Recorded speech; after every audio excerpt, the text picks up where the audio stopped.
So, with me today is Ernie Greer, whom I met some years ago in Hong Kong. In fact, Ernie is in Hong Kong as we're speaking, and I'm here in New York. So, we're talking via Skype. So, welcome to Conversations 360 podcast and this Asia and the West series, Ernie. Thank you. So, Ernie, when we talk about conversations taking place between Asia and the West, what does that mean to you? What does that bring up?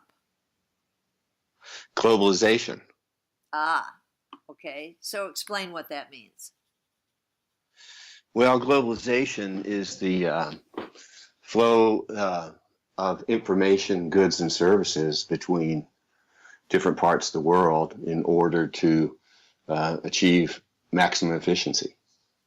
So that sounds pretty. That sounds pretty neat and clean.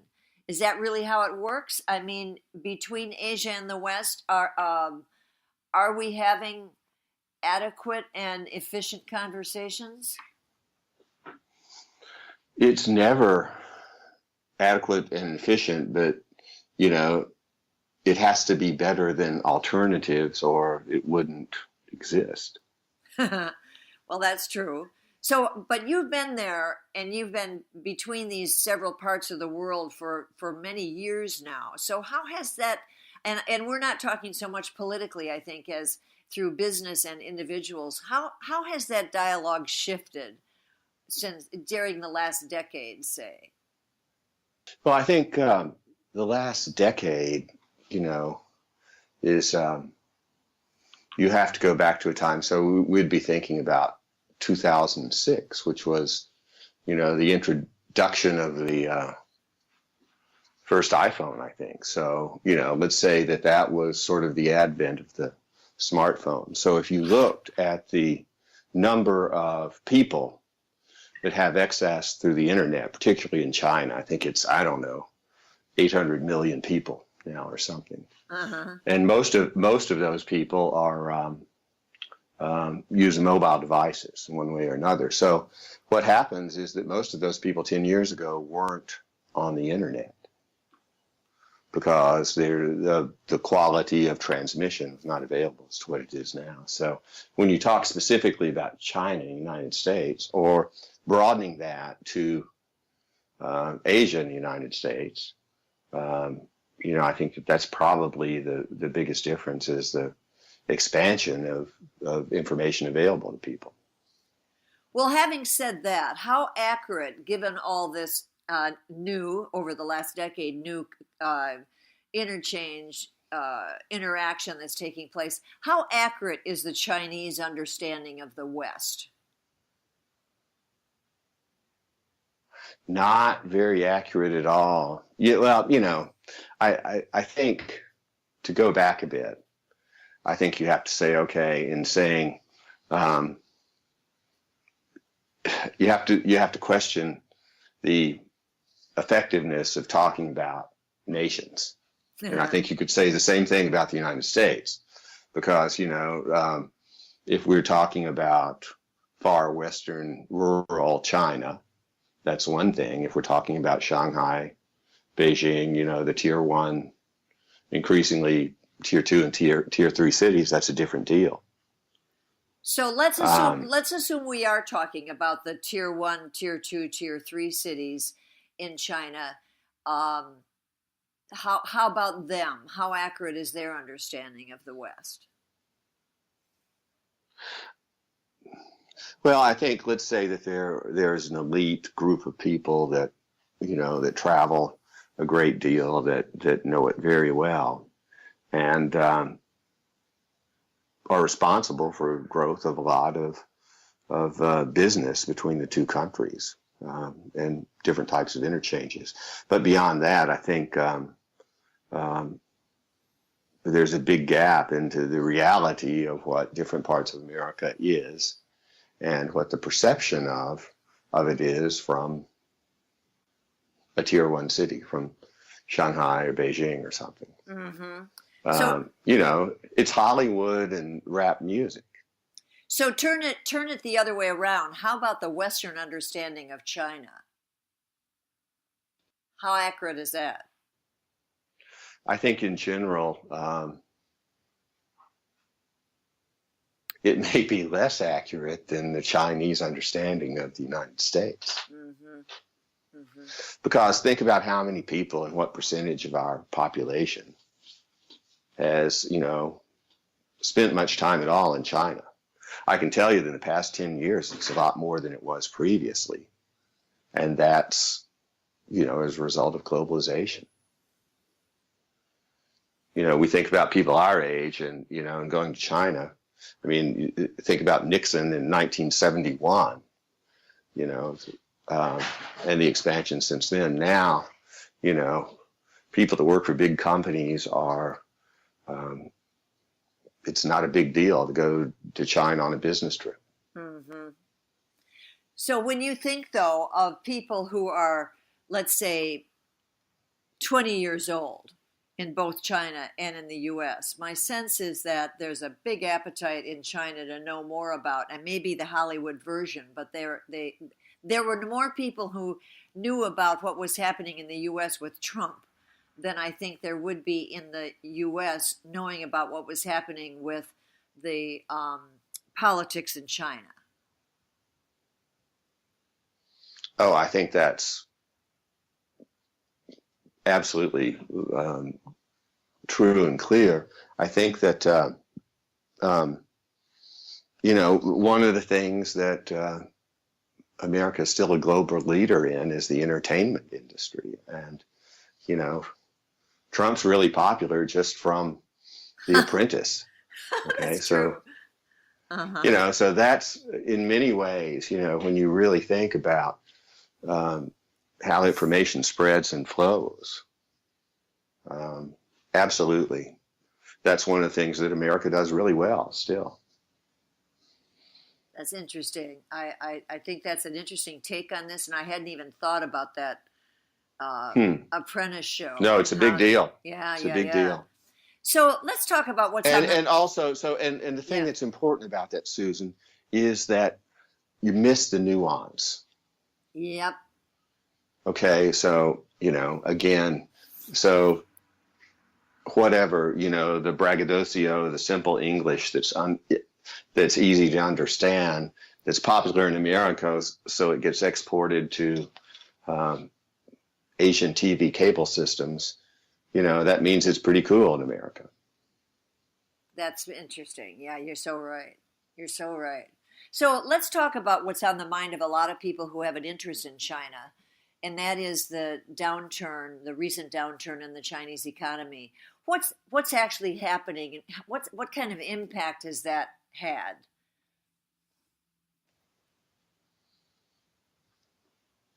I don't know. That I may not be very good at that, other than just sort of anecdotal discussion. Well, that might mean that's an answer, though, because that may mean that, in fact, it hasn't had that large an impact because you're involved in and a great observer of business. So it sounds like this is not something that has made everybody say, "Oh my gosh, things have truly changed." Well, I guess a couple of things, and again, going back to what's understood and what isn't, okay, is this whole idea that, that the reason that there are, inefficiencies, that China has depressed its local currency in order to take away jobs in the United States. I've never noticed that before. Okay, I mean, that's like a foreign policy discussion that's meant to help a position in, nationally, and every country does that. Mm-hmm. Mm-hmm. Okay, so that's one of the things. But what I have seen on the other side is that companies who are already pricing to their international customers in US dollars want to raise prices, even though, based on the currency exchange. Mm-hmm. So, in some cases that's understandable. In other cases, it's, they're already protected because they're selling in US dollars, which has increased in value anyway. Mm-hmm. So I think that's a very interesting thing that I see on a regular basis. So can you give some examples of that? Um, well, if company A buys a product from a Chinese factory for 100 US dollars, and that's priced in dollars, but the local company is buying in RMB. When their RMB prices go up, because the exchange rate is already factored in the US dollar price, their selling price has gone up too. Mm-hmm. Mm-hmm. So, what happens is that there's really no need to raise those prices because it's managed in the currency process. So it's simply opportunistic. Right, absolutely. Which, another thing I'm not certain that Americans understand about Chinese is what incredible entrepreneurs they are and just how hard they work. Yeah, in fact, that brings up another question about when you say what great entrepreneurs they are. So, innovation in China, I remember just even 3 years ago when I began working with a number of people there, mostly in Hong Kong, but with Westerners and Asians, and talking about innovation. And people would say, well, the West, the consensus was that China was still very, very good at copying and doing it well and manufacturing a lot of stuff. Now suddenly we realize they no longer are going to be the manufacturing facility to the world. And in fact, innovation is a very big deal. And we only have to look at companies like Alibaba and some others and realize that they're pretty darn good at innovation. You've observed this firsthand, right? So you've probably got some good examples of that. When you say they're great entrepreneurs, can you give us some examples? No, I really can't. Okay. I mean, because I think if you really look, I think that the Chinese government is investing mightily to try to, to make that jump from, the sort of manufacturing economy to the innovation economy, and that's the most difficult transition for a national economy to make, and I don't think they're making it.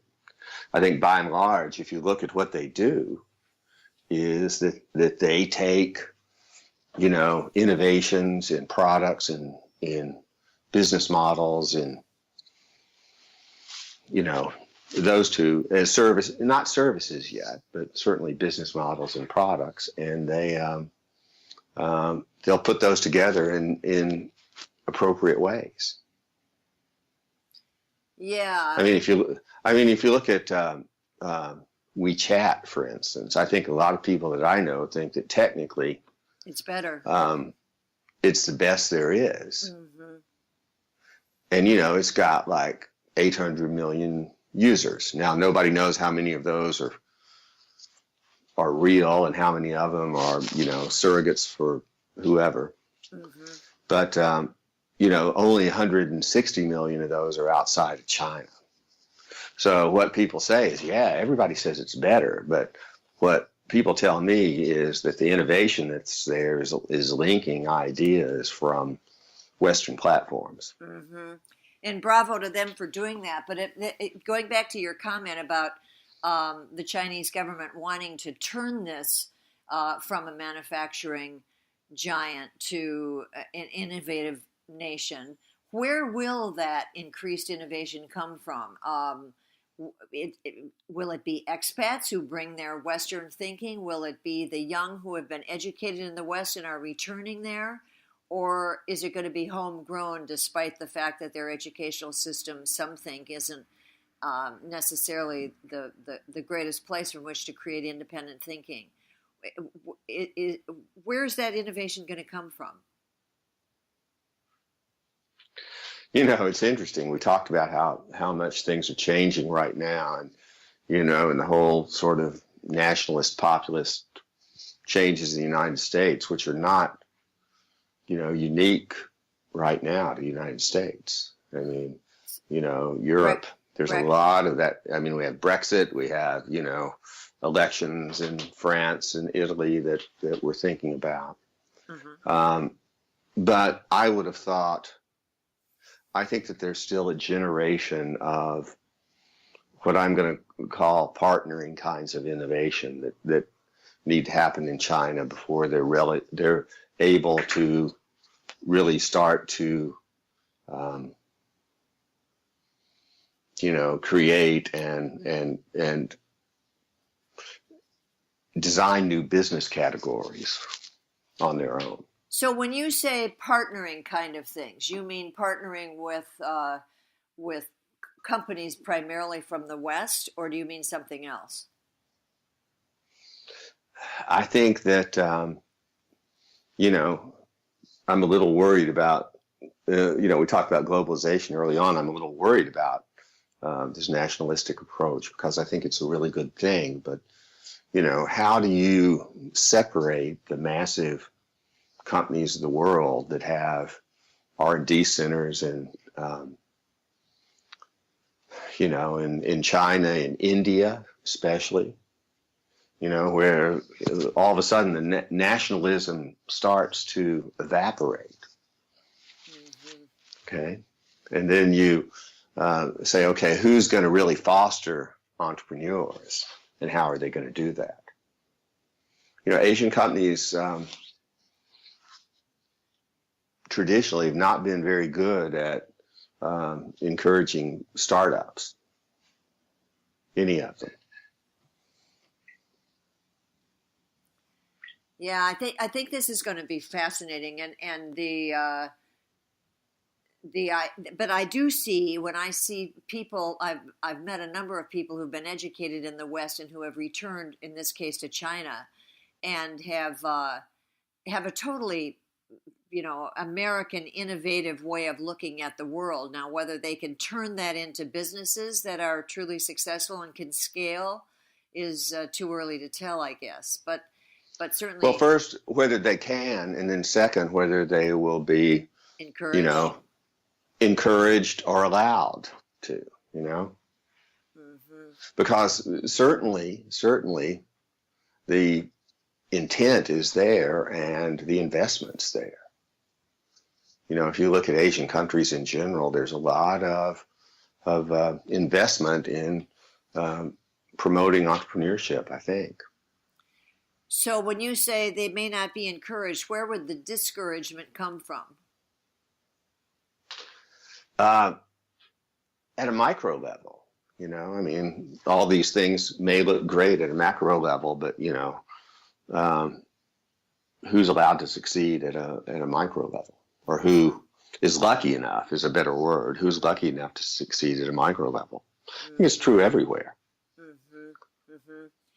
And that's true. Here, everybody wants to not only be an entrepreneur, but there are a lot of places to look for money and for training and for mutual support, etc. Is that what you mean? Well, I think when you talk about that in America, a lot of it's more privately based or more, looking for money in some of those things. Whereas I think that there's a much more national urgency to promote that kind of behavior. Does that make sense? Yeah, it does. So when you look at all this, how bullish are you about China's future? Is this we know that there's been a slight downturn, but is there growth going to continue? Are things bullish, or are the challenges that they've got going to increase in a way that that could challenge all this? I think both, Susan. Don't you think both? I mean, when you really look at it, the fact that they've helped move 400 million people out of poverty, that they've done what they've done since Deng Xiaoping's time, and, just remarkable. And, the whole movement of that emergence of a middle class is what funds, growth and education and free thinking and all the things we were talking about earlier. So, I think the opportunities is there, and, the markets are getting bigger, the local markets are getting bigger. And even though the demographics have turned, there's still a lot of growth that's going to happen in these countries. So what could get in the way of that? What are the big challenges that could derail that movement?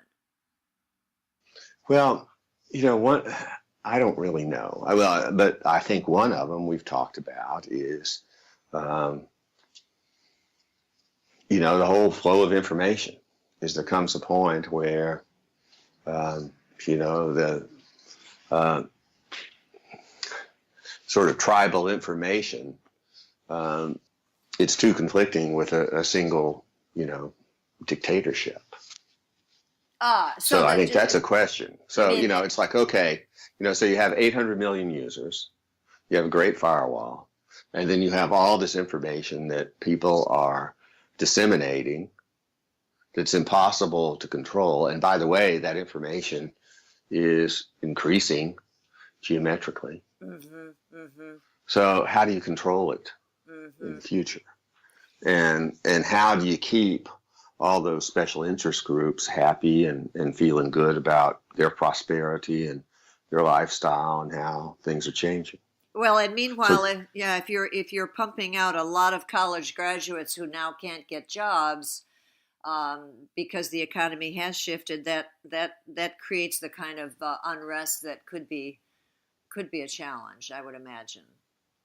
Yeah, it's fascinating. I don't think it's purely that educational system. I think a lot of it has to do with how the pricing is managed, and then the costs are managed. That makes it difficult for them to be successful. Mm-hmm.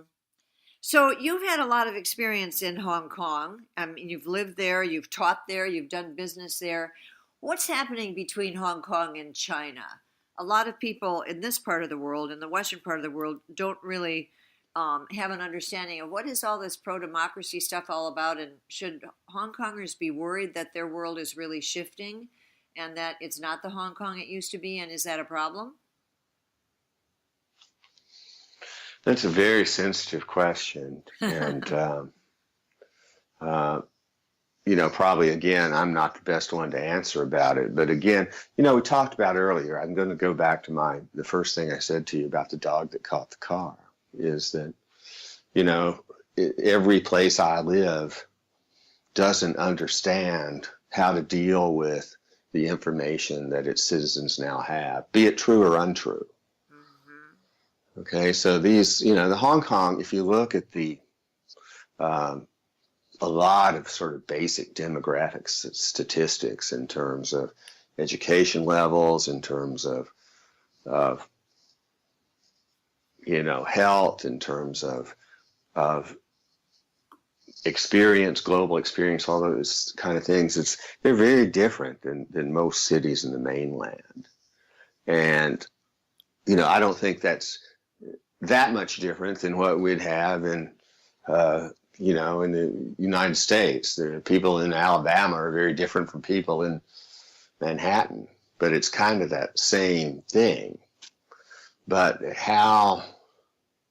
what kind of, it's very difficult, I think, for the Chinese people, the Chinese government in Beijing to really understand, Hong Kong people because of their long-standing sort of social evolution through, their time as a colony for Great Britain.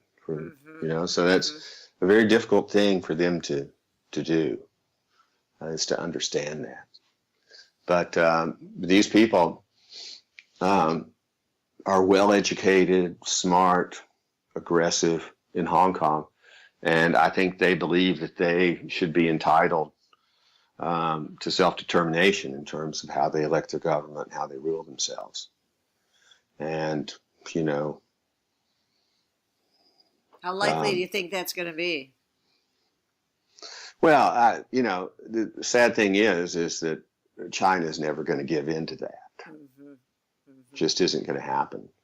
But they can't because, you know, Taiwan's right across the strait, and then you have other cities and the West and all that kind of thing. Mm-hmm. But on the other hand, these people here, I don't think that they're going to give in either. So, you know, the question is how do you reach some kind of how do Détente. you reach some?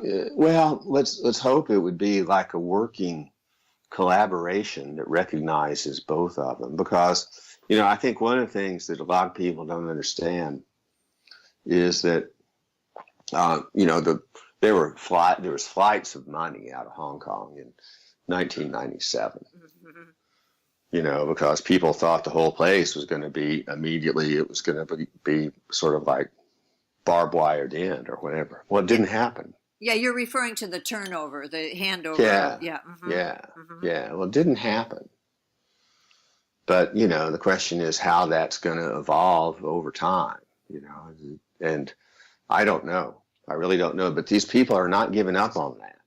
So even though China is ultimately going to win, it's in everybody's best interest if they find a way to, you know, to make that work together. And the other thing about that is that people don't understand how much money China pumps through Hong Kong too. So there's a lot of, you know, there's some positive things there too. Yeah, tell me about that. When you say that, what does that mean? What are you referring to when you say they pump their money through there? Well, there's good, you know, I don't want to get too much into that, but, you Mm-hmm. know, the fact of the matter is that China does control the flow of money out of the mainland, and a lot of it funnels through Hong Kong Yeah, okay. I for just various purposes. Yeah. So I've been intrigued by the fact that that Alibaba purchased the South China Morning Post, what I guess last year, and now has newly installed a Chinese American who's really a tech guru, not a journalist, to head the newspaper with the stated intention of having um, the South China Morning Post become both a real set the standard of how technology can be used journalistically, and also to become uh, the independent of Beijing voice for information to the rest of the world about what's happening in Greater China. Um, I understand there's some real skepticism about that, about whether it can, in fact, not only succeed in this technological effort, which is still being struggled with by the New York Times and Washington Post and others who are engaged in this sort of same effort, but also whether it can be truly independent of mainland China. Do you have any thoughts about that, just as an observer, as somebody who probably has read the SCMP with some regularity, or maybe not? Well, you know, again, that goes back to what I talked about in the very kind of first idea here is, you know, every place I live, every place I spend a lot of time is struggling with trying to understand, you know, how information is going to be distributed and received now. And it really scares me, you know, when I'm back in the States, how many people get their news from some like, you know, very partisan kind of funded website. And some of the stuff that I heard when I was back in the States, just amazing. You know, I heard I had someone who I'd known for a long time try to convince me that one sent me a link that said that you know Sandy Hook was all a fabrication of the government. Oh my gosh, really? Yeah. So I mean, you get that. You get Trump saying, you know, there were 2 million people there, and New York Times says there's 900,000 people there. And, Oh, you have at the I have inauguration. all Yeah. of this. Yeah, yeah. So you have all that stuff going on too, and it's even more so in China. So that would argue that there's a real need if we think it's of interest for people in the West to know more about what's going on in Greater China. Are you saying that that may be difficult because the journalists because the SCMP won't be able to maintain its independence, or are we saying it's because they won't be able to even get the information? Well, what I've always heard was that Jack Ma says that he thinks that the South China Morning Post can do a better job of being more, um, more fair in reporting their news. Mm-hmm. But I'd understood was they always kind of were the voice of change, for the region. So I'm not certain exactly what that means, but I do think they can do a very good job with really, and I hope they do, of really sort of reestablishing the role of the news organization in a digital economy. Because, even so, going back, we have the fake news again, and the fake news organizations again. And then you also have their dampening effect on the credible news organizations, because the cost of making things up is a lot cheaper than the cost of reporting. So the credible news organizations have to find ways to cut their costs, or else they'll go out of business. Yeah, it's a tricky thing, that's for sure. I'm fascinated by the reason I think it's so exciting if they are able to pull this off is that, I mean, one of the reasons for this podcast series is that I feel so many people that I know in the West are just not informed about what's happening in Asia. Some of them have an appetite and a curiosity about it, but the only place they can turn for information are Western sources who aren't necessarily, it's a Western source, and it's said from a Western viewpoint. I think from the conversations I was facilitating in gatherings of business leaders in China and in Hong Kong and elsewhere that we'd always precede the conversation with articles that we'd have people read.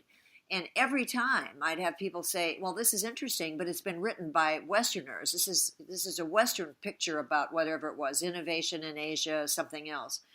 And I realized that's true. I didn't find those definitive articles in the South China Morning Post. So I'm hoping they can do that just because the world needs it. At least if we're going to become more informed about each other in a way that isn't just, as you said, fake news. It's a really important time, I think, for journalism in general. As you say, we haven't caught up to the technology. No, and it is a really important time. I was thinking about that the other day. I was thinking about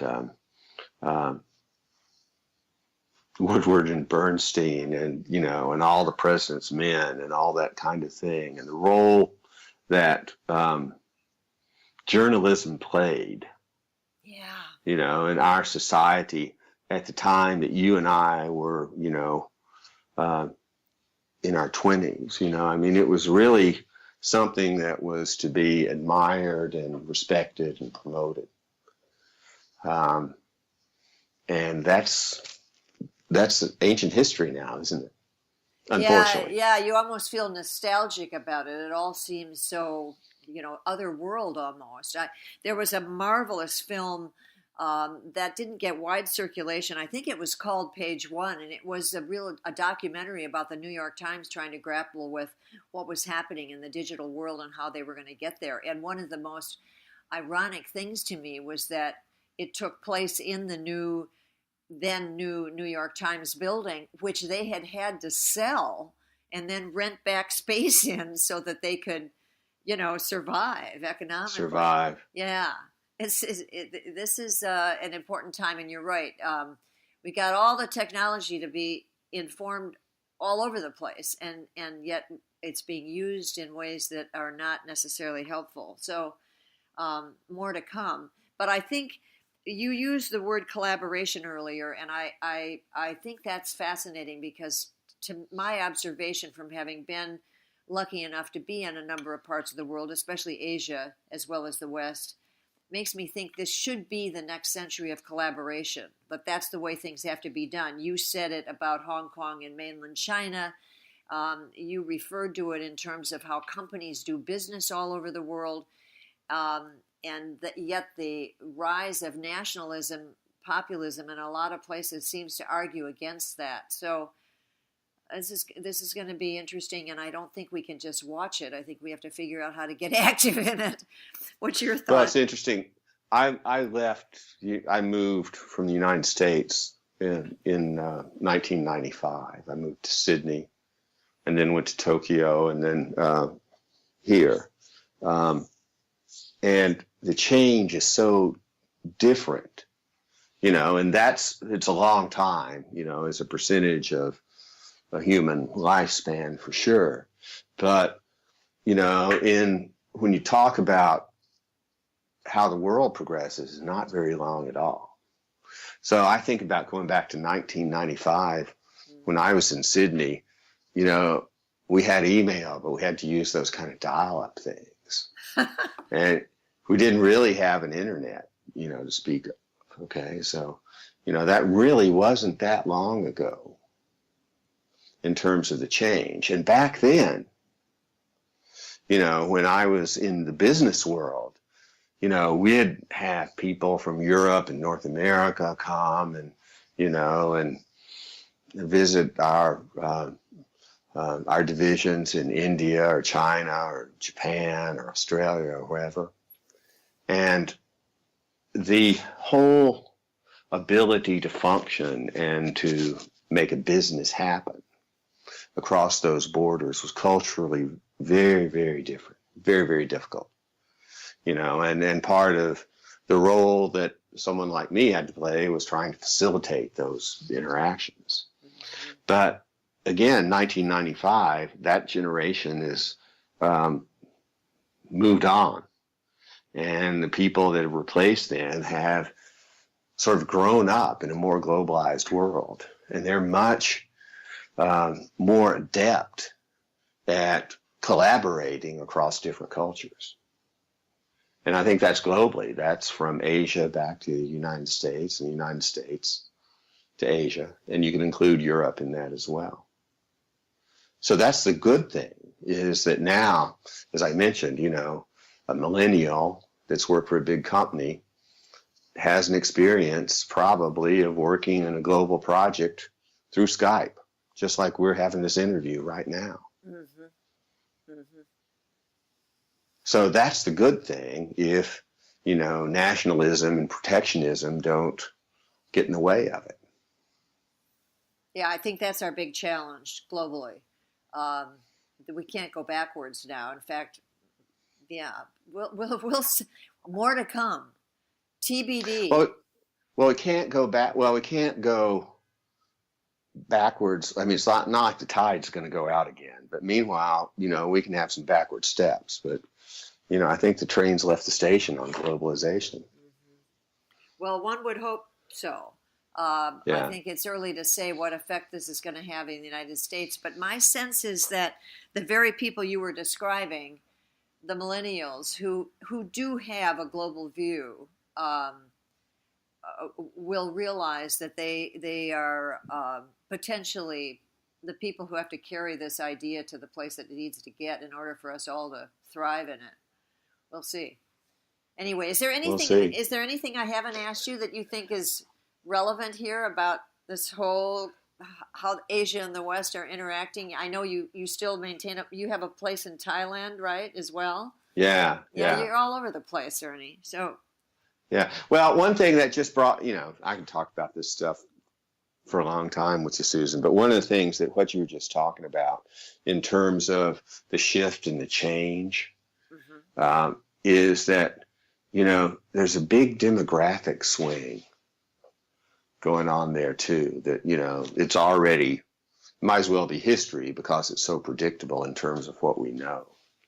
And one of the things that when I work with my master's students who are, interested in developing their own brands, their own businesses, I tell them it's like you have to understand how to communicate with the people who make decisions to fund your activity.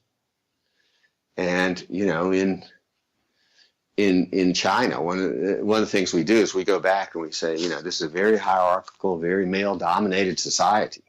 And a lot of times, the guy that is in charge of the place is going to be between 60 and 75 and probably spent most of his formative years in the Cultural Revolution. It's true.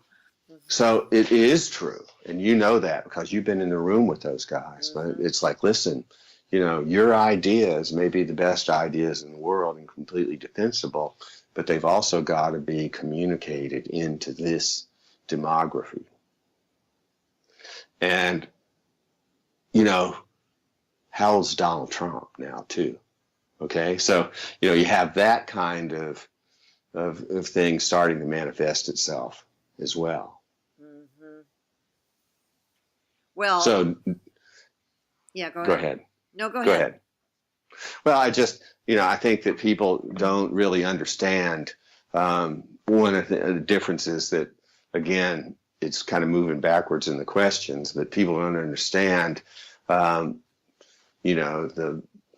American, even if it may not happen, but, the fundamental American approach to diversity in the workplace and equal opportunity for everybody and all those kind of things. In most Asian countries, those are still very hierarchical, very age-dominated, and mostly male. Yeah, So, it's interesting. It really does come down ultimately to something very, very, very almost primal, and that is knowing how to have a conversation with people who are different from you, and recognizing the importance of being able to communicate to people who aren't necessarily in the next cubicle with whom you just text message. It's I'm fascinated by that. When I spoke at a TEDx in Hong Kong, now it was several years ago, about conversation, and I had people come up to me afterwards and say, we don't talk in my family. We don't have dinner and talk around the table, and I don't really know how to talk when I get a job. Are you supposed to go talk to the president of the company? It was like really very basic stuff. So. Well, one of the things that's amazing, I know even in the States that, people complain about the fact that, the children want to sit at the table and use their phones and play games and message and all that. But it's nowhere near as extensive as it is all across Asia. Yeah, have you talked about that with other people? Yes, and everybody says that it's just, nobody's talking to each other. They're talking to somebody else. Yeah. Right. They're, a husband and wife are sitting at a dinner table and they're each immersed in their phone. And it's the rule rather than the exception. Yeah. So what hath Steve Jobs wrought? Right. Well, whatever we do with it. I think this was great, Ernie. As usual, fascinating conversation with you, and I really appreciate your participating in this Asia in the West podcast, and look forward to talking with you again. Okay, I hope so. Thanks so much. Bye-bye. Okay, bye-bye.